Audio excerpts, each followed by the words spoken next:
வணக்கம். கடாய் சூடானதும் 2 ஸ்பூன் தேங்காய் எண்ணெய் சூடானதும் 1/4 ஸ்பூன் கடுகு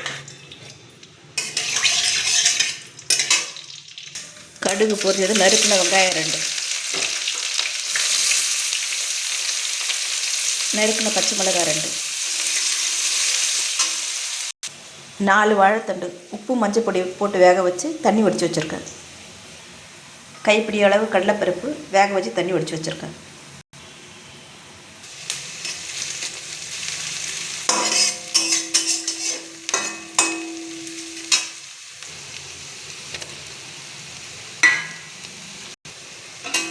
கால் ஸ்பூன் உப்பு, 1/4 ஸ்பூன் சோம்புத்தூள், 1/4 ஸ்பூன் சிகப்பு மிளகாத்தூள், 1/4 ஸ்பூன் தனியாத்தூள் லேசாக எண்ணெயில் வதங்கினதும்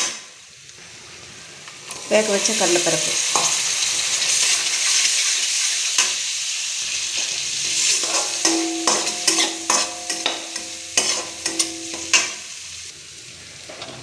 வேக வச்ச வாழைத்தண்டு,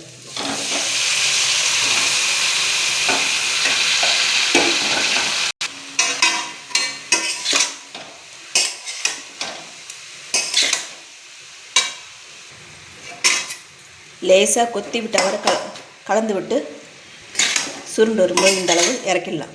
விருப்பப்பட்ட இந்த நேரத்தில் கொஞ்சம் தேங்காய் திருவல் சேர்த்துக்கலாம். இறக்கிடலாம். வாழைத்தண்டு பொரியல், காரக்குழம்பு, சாம்பார் சாதம், ரச சாதத்தோடு சாப்பிட்லாம்.